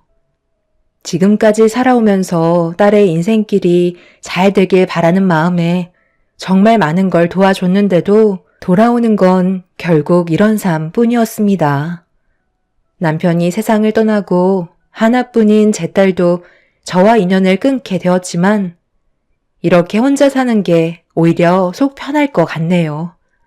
분노하고 있는 제 딸이 앞으로 어떤 삶을 살던 2번 다시 딸 앞에 나타나지 않을 거고 남은 인생 저 혼자 조용히 살다 떠나야 될 것 같습니다. 어느 정도 시간이 지난 뒤 며칠 전에 문자 한 통이 오긴 했는데 자신의 잘못을 뉘우치는 장문의 문자였어요. 하지만 저는 딸 앞에 나타나지 않으려고 그게 서로를 위한 길인 것 같습니다. 내일 핸드폰 번호도 바꾸려고 생각 중입니다. 제가 없는 삶을 원했기 때문에 딸이 원하는 대로 해주려고요. 제 사연 들어주신 분들의 삶은 불행이 아닌 언제나 웃음이 가득한 삶이 되시길 바랍니다. 감사합니다. 안녕하세요. 저는 열심히 꿈을 위해 달려가고 있는 34살 여자입니다. 저에게는 한창 바쁜 시기이고 사업을 하는 데 있어서 이번 달이 상당히 중요한 날인데요. 그 이유는 이번 달 성과가 좋아야 1년 동안 웃으면서 보낼 수가 있습니다. 그래서 2팔 걷고 열심히 뛰고 있는 중이에요. 제가 원하는 일을 하기 때문에 하루하루 즐겁게 일을 할 수 있는 것 같습니다. 그런데 얼마 전에 우연히 사업차 지방을 내려갔는데 그곳에서 저와 결혼을 약속했었던 남자를 본 적이 있었어요. 떠올리고 싶지 않은 기억들이라 잡생각이 나지 않게 일에만 몰두했었는데 갑자기 제 앞에 모습을 나타내니 일이 손에 잡히지가 않았어요. 그만큼 저에게는 정말 충격적인 사건들이었거든요. 그 사람은 대기업에서 근무를 하고 있었어요. 그래서 꽤 높은 연봉을 받으며 안정적인 직장을 다니고 있었고 저는 그때도 한창 사업 운영을 하면서 바쁘게 지내고 있었습니다. 서로 만나게 된 건 저희가 가지고 있는 아이템이 대기업에서도 관심이 있었고 어느 정도의 기술력을 인정받아 계약을 하게 되었거든요. 그리고 저희가 부족한 점들을 보완하면서 더 좋은 실적을 가져올 수 있었습니다. 그렇게 대기업을 다니던 남자와 일적인 관계로 만나오다가 연인 사이로까지 발전하게 되면서 좋은 관계를 유지했어요. 그리고 저희는 결혼까지 준비를 하게 되었습니다. 사람의 인연은 정말 아무도 모르는 것 같아요. 이런 식으로 사랑하는 사람을 만나게 될 거라고는 전혀 생각하지 못했었으니까요. 그렇게 양가 집안 인사까지 드리게 되었어요. 저희 부모님도 그 사람을 마음에 들어 했고 신랑감으로 좋게 보고 계셨어요. 그런데 그 반대로 시댁 집안에서는 저를 달갑게 맞아주지는 않았습니다. 그 이유는 제가 일하는 것들이 그 사람을 기죽인다고 생각을 했었는지 도저히 이해되지 않는 말들을 늘어놓기 시작하더라고요. 그래서 설명까지 해야 되는 어처구니 없는 상황까지 발생이 되었네요.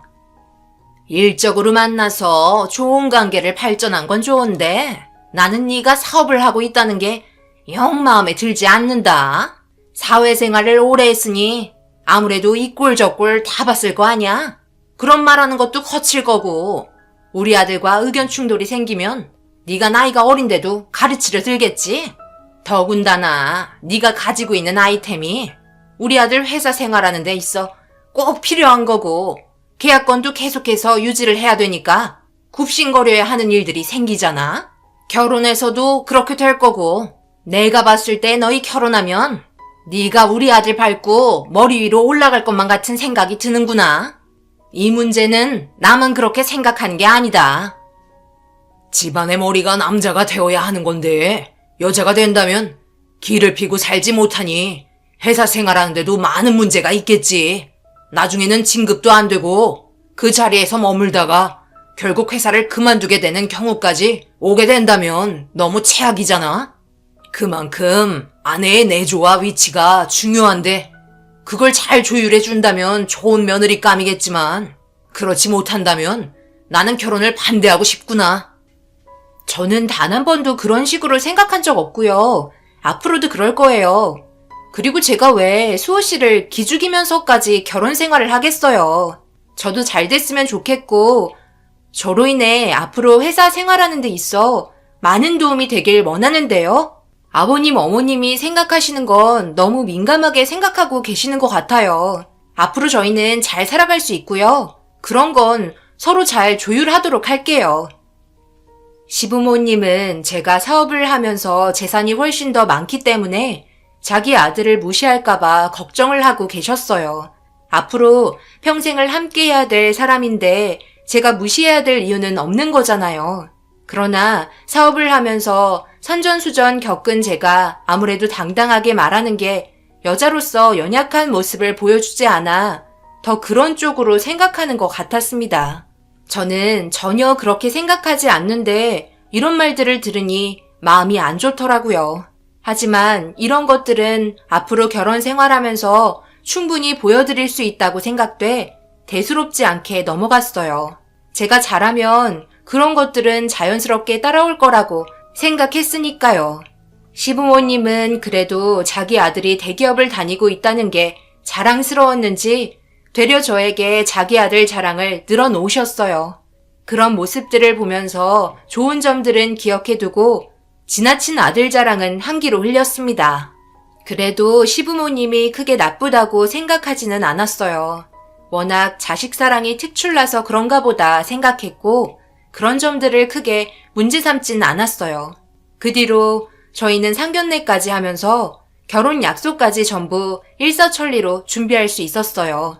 그런데 결혼 준비까지 하면서 이래도 신경을 써야 하다 보니까 너무 정신이 없더라고요.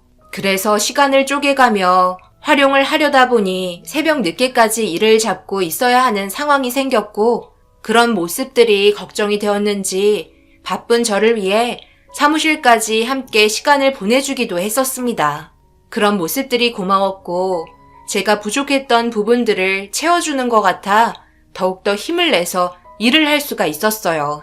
그런데 아침부터 뭘 잘못 먹었는지 자주 배가 아프기 시작해 급하게 병원에 가서 약을 타서 먹었지만 쉽게 가라앉지가 않더라고요.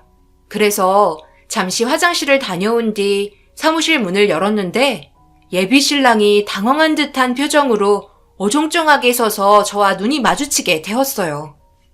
나 몰래 뭐 했어? 꼭 이상한 짓 하다가 들킨 사람처럼 서 있는 거야? 몸 뒤에 숨긴 거 뭐야? 이리 와봐. 아무것도 아니야. 그냥 이리저리 두리번거리며 사무실 구경했어. 신경 쓰지 마. 별거 아니니까. 뭘 별게 아냐. 방금 내 책상 앞에서 뭘 하다가 나한테 걸렸잖아. 이리 줘보라니까. 내 물건 손댔어? 수상한 얼굴 표정과 함께 몸 뒤에 숨겨놓은 의문의 물건에 점점 분위기는 안 좋아졌고 참다 못한 저는 결국 예민해진 상태였기 때문에 예비 신랑한테 짜증을 내면서 숨긴 물건을 강제적으로 몸을 돌려 물건을 뺏었고 작은 쇼핑백 안에 무언가 들어 있었습니다. 그리고 확인을 해보니 작은 상자 하나가 포장이 되어 있었고 당황한 저는 예비 신랑을 바라보자 선물이었다며 몰래 놀래주려고 작은 이벤트를 해주려고 했던 거였어요. 괜히 미안해지기 시작했고 상자 안에 있던 건 향수였습니다. 제가 결혼 준비를 하면서 너무 예민해진 탓인지 저도 모르게 예비 신랑한테 조금씩 짜증을 내고 있었나 봐요. 그래서 기분을 풀어주려고 했었다며 마음이 진정이 되는 향수를 저에게 권했었고 사소한 것들까지 챙겨주려고 하는 모습에 너무 큰 감동을 받고 말았어요. 저도 좋은 모습만 보여줘야 했었는데 실망을 안겨준 건 아닌지 괜히 걱정이 되었고 제 자신이 한심스럽게 느껴졌어요. 그 뒤로 예비 신랑에게 더욱더 잘하려고 많은 노력을 기울이며 예정된 결혼식 준비는 별 문제 없이 모두 끝마칠 수 있었습니다. 그렇게 서로 고생한 결과 드디어 결혼식을 하게 되었어요. 예비 신랑도 그렇고 저희 쪽도 정말 많은 사람들이 축하해 주러 오셨고 결혼식이 진행을 하기 위해 정신없이 움직이며 저희가 그토록 원하던 식이 서둘러 시작되길 기다리고 있는데 핸드폰을 깜빡 잊고 챙겨오지 않아 라커룸에 들어갔어요. 그런데 낯익은 목소리가 들리길래 핸드폰을 챙기다 말고 옆칸에 다가가 누군지 확인해 보니 예비 신랑이 누군가와 대화를 하고 있었고 생각보다 심각해지는 분위기 때문에 숨죽이며 듣게 되었어요. 정말 한심하다 한심해. 결국 여기까지 온 거냐? 일을 이렇게밖에 처리 못해? 너 이래가지고 우리 회사에서 살아남을 수 있겠냐? 좀 생각 좀 하면서 행동을 해라. 그래서 이제 어쩔 건데? 정말 저 여자랑 결혼이라도 하겠다는 거야? 네가 지금 하는 행동이 진심이냐 아니면 거짓이냐? 왜 말을 못해? 상사 앞이라 꿀먹은 벙어리가 된 거야? 질질 끌면 끌수록 우리한테 안 좋은 영향만 받는다는 건 너도 잘 알고 있지? 제발 이번에는 똑바로 좀 하자. 너 혼자 잘 먹고 잘 살겠다고 하는 짓 아니잖아. 이번 달까지다. 이번 달이요? 얼마 남지도 않았는데 그때까지 어떻게 전부 일 처리를 끝내요? 기간이 너무 짧아요. 좀 더 시간을 주세요. 시간을 달라고? 내가 그동안 너한테 준 건 시간이 아니고 뭔데? 다른 직원들은 벌써 실적도 쌓고 바쁘게 움직이고 있는데 너는 항상 제자리잖아. 그런데 시간을 더 달라고? 됐다. 그만하자. 내가 너한테 처음부터 시키는 게 아니었는데 일 그만둬라. 아무래도 회사 일 때문에 욕을 먹고 있는 듯 보였고 기분 좋은 결혼식 날 따로 불러서 기분 안 좋게 만든 상사에게 너무 화가 나 그 앞에 불쑥 튀어나갔어요. 저를 보자마자 둘은 당황했는지 놀란 표정을 지으며 당황해하고 있었습니다. 신랑이 당하고 있는 모습을 보니까 감정이 제어가 되지 않았는지 저도 모르게 화를 내기 시작했어요. 제가 열을 너무 내며 바라보자 직장 상사는 저에게 아무것도 모르면 나서지 말라고 얘기한 뒤에 자리에서 벗어났습니다. 화가 머리끝까지 난 저는 뒤따라 가려 하자 저를 말리며 고개를 떨구고 있었어요. 그리고 밖에서는 저희를 찾고 있었는지 방송이 나오기 시작했고 곧 식이 진행이 된다며 밖에서 부산하게 움직이는 소리가 들려왔습니다. 예비 신랑에게는 무슨 일인지 물어보니 최근에 회사에서 요구하는 일 처리를 빨리 처리해주지 않아서 그런 거라고 대충 설명을 하곤 밖으로 나갔어요. 뒷모습을 보니 많이 힘들어 보였고 기분 좋은 날 안 좋은 소리를 듣게 된 게 걱정이 되더라고요. 그래서 결혼식이 무사히 끝마칠 수 있게 예비 신랑의 어깨를 주물러주며 기운을 불어넣어줬고 저를 보며 어색하게 웃음을 지어 보이면서 라커룸에 있었던 일에 대해서는 털어버린 것 같았어요. 그렇게 저희는 모두의 축복을 받으며 결혼식을 무사히 진행할 수 있었어요. 신랑도 좀 전의 일은 잊어버리고 저와 함께하는 이 순간을 행복해하고 있었습니다. 그런데 라커룸에서 상사와 대화하는 내용이 계속해서 마음에 걸리더라고요. 저희 가정사에 대해서 잘 알고 있는 듯 했고 결혼을 한 해 만에 하면서 꼭 저와의 관계를 부정하고 있는 듯 보였어요. 저는 회사에서 실적이 좋지 않아 이 말 저 말 막 뱉는 걸로 받아들이기로 했고 그냥 넘어가게 되었습니다. 신랑이 하는 행동을 보면 저를 진심으로 사랑하는 게 느껴졌거든요. 알지도 못하면서 남의 생활을 막 얘기하는 그런 사람이 좋아 보이지 않았어요. 그래서 결혼식이 끝나고 다시 얘기해봐야 할 것 같아 신랑 측에서 그 사람을 찾아보았지만 결혼식도 보고 싶지 않았는지 자리에는 없었어요. 그 이후 더 이상 그 사람의 얼굴은 본 적이 없었고 결혼식이 끝이 나고 신혼여행까지 무사히 다녀왔어요. 그 뒤로 그때의 일들은 전부 잊어버리게 되었고 별 문제 없이 잘 지내고 있었는데 일이 너무 바빠서 혼인신고를 계속하지 못하게 되었고 시댁에 인사도 드리지 못해 겸사겸사 날을 맞춰 다녀오기로 신랑과 결정을 하게 되었어요. 그래서 서둘러 아침 일찍 출발했고 시부모님과 둘러앉아 점심을 먹으며 잠시 시간을 보냈습니다. 어느 정도 있다가 집으로 돌아가는 길에 혼인신고를 하고 가려고 계획을 세웠고 이런저런 대화를 하며 즐겁게 웃고 떠들고 있는데 잠시 무음으로 해놨던 핸드폰을 확인해 보니 꽤 많은 부재중 전화가 회사에서 오고 있었고 무슨 일이 생긴 것 같아 잠시 밖으로 나가 전화 통화를 하게 되었어요.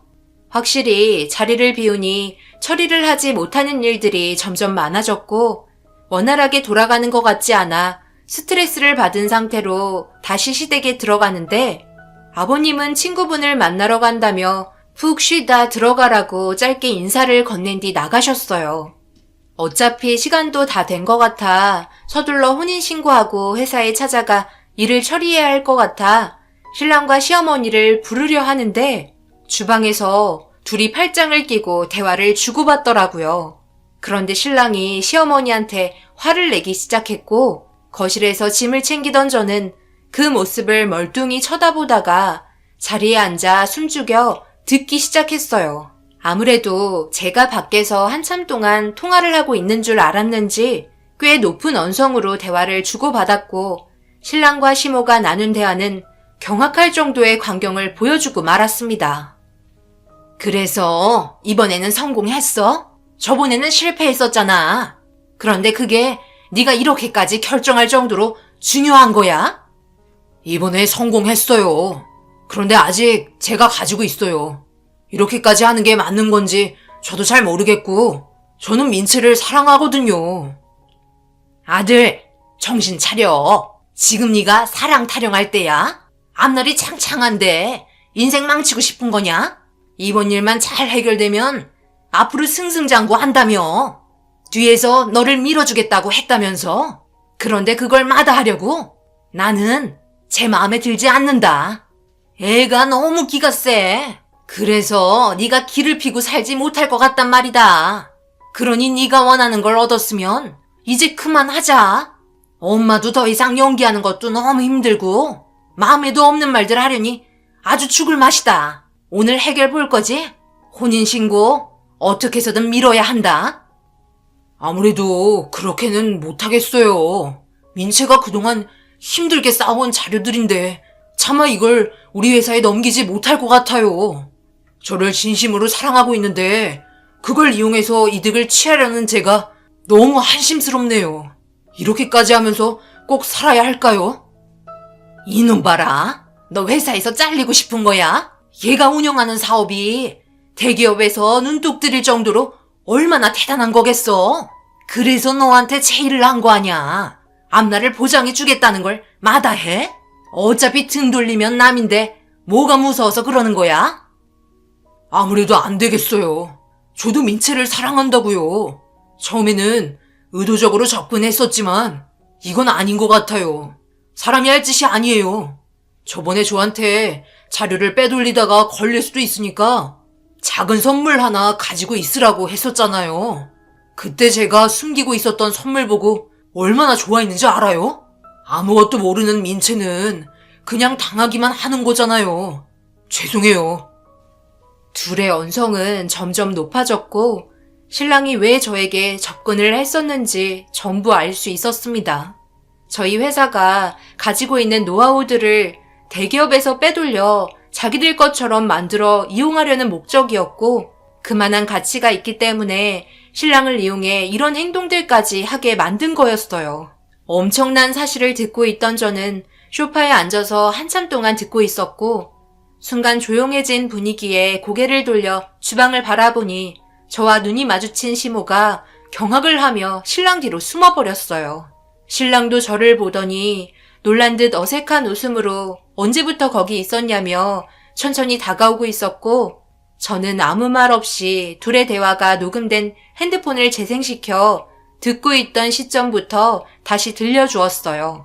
둘은 제 앞에서 털썩 주저앉더니 아무 말도 하지 못했고 신랑은 처음에는 그런 목적으로 접근했었지만 현재는 저를 진심으로 사랑한다며 저희 회사의 자료가 담긴 USB를 넘겨주었습니다. 건네봤는데 손이 어찌나 떨리던지 전혀 예상하지도 못했던 둘의 대화에 결국 진정이 되지 않았어요.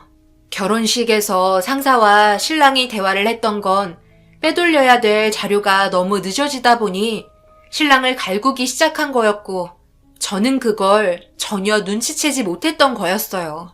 이런 일들로 인해 더 이상 이 사람과 인연을 이어나갈 수가 없었고 진심으로 사랑하고 있었던 제 마음을 이용해 자기 이득을 취하려 했던 시댁 집안을 가만둘 수는 없었습니다. 아무 말 하지 않고 자리에서 일어나자 제 손을 꽉 붙잡으며 진심으로 사랑하고 있다며 떠나지 말라고 애원하기 시작했어요.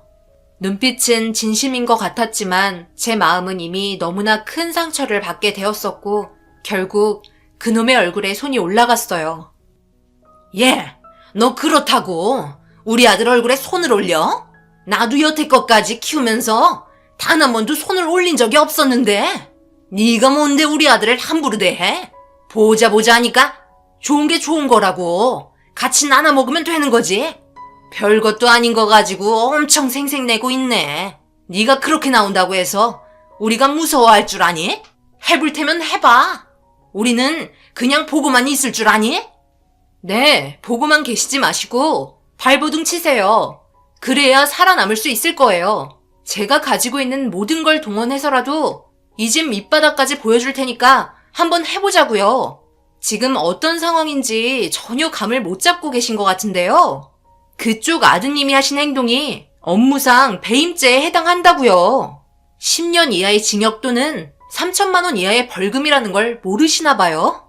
법대로 진행할 테니까 애지중지 키우셨던 아드님 콩밥 드시는 거 구경 좀 해보세요.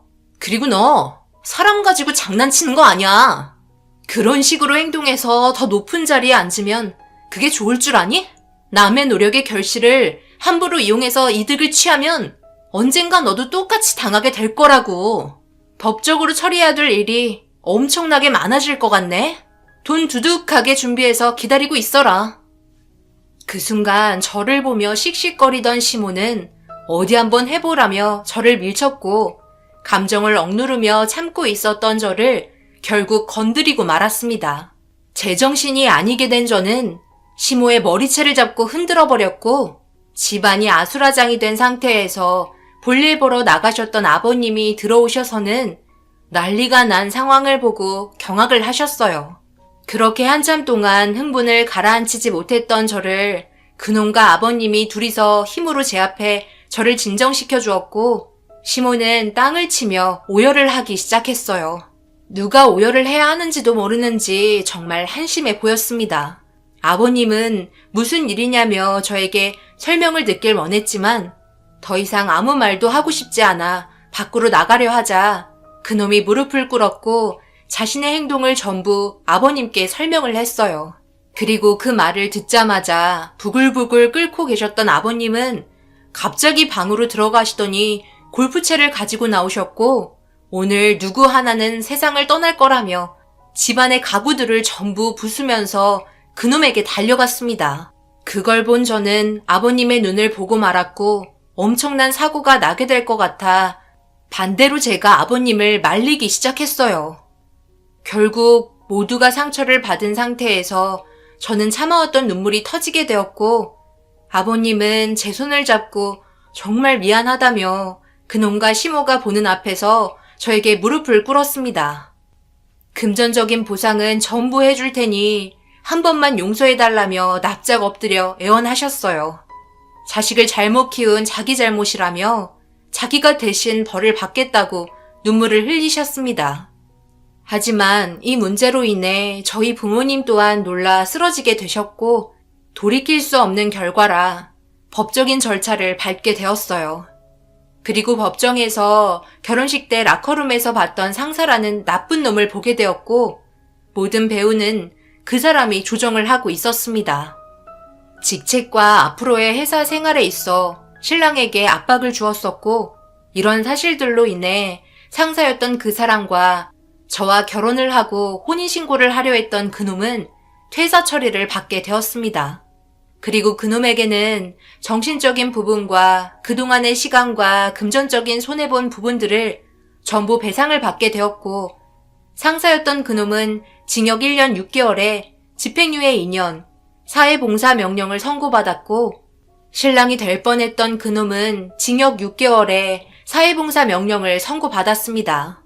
정말 힘들게 일궈놓은 제 사업을 불법적으로 취득하려 했던 그놈들에게 너무 적은 형량이었지만 법이 내린 처벌을 받아들이기로 했어요. 자기 아들이 징역을 살게 되는 일이 생기자 땅을 치며 오열을 하기 시작했고 그제서야 자기 잘못을 뉘우치고 있었습니다. 밥을 떠먹여줘야 아나 봐요. 이런 일들은 어떤 식으로든 밝혀질 일인데 이렇게까지 했어야 했나 싶었습니다. 그런데 저 말고도 다른 피해자들도 꽤 있었던 것 같아요. 이런 일들을 보니 알게 모르게 작은 기업들은 그냥 당하고만 살아야 한다는 게 너무 가슴이 아픕니다. 그렇게 바쁘게 살아오며 점점 제 머릿속에서 잊혀지는 듯 했었는데 저와 결혼을 약속했었던 그 남자를 얼마 전에 보게 되었어요. 푸드트럭으로 장사를 하고 있더라고요. 손님 하나 없는데 열심히 살아보겠다고 좁은 공간에서 이리저리 바쁘게 움직이며 손님을 끌어모으기 위해 지나가는 사람들에게 인사를 건네더라고요. 그런 모습을 보니 참 안타까웠습니다. 상사 하나 잘못 만나 들어가기도 힘든 대기업에서 잘리게 되었으니 얼마나 속이 아프겠어요. 멀리에서 그 모습을 몰래 지켜보곤 돌아왔는데 그때 이후로 계속해서 제 머릿속에 그 사람이 떠나질 않습니다. 과거의 일들을 돌이켜보면 사건이 터지기 전에 저에게는 정말 좋은 기억만 남아 있었나 봐요. 신혼여행에서도 정말 좋은 추억이 많았었는데 이런 일들이 전부 꿈만 같습니다.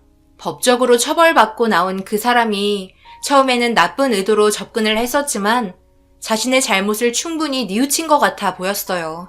앞으로 살면서 그 사람도 그렇고 저도 그렇고 더 이상의 인연은 만들지 않겠지만 서로 각자의 삶을 살며 모든 일이든 잘 되었으면 좋겠어요.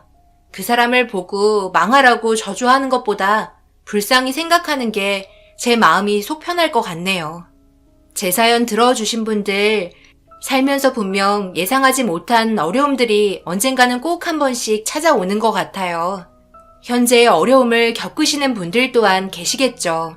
그런 일들이 닥쳤을 때 지혜롭게 잘 처리하시고 어두운 구름이 걷히고 언젠가 좋은 일들이 또다시 올 거니 그때를 생각하며 하루하루 행복하게 지내시길 바랄게요.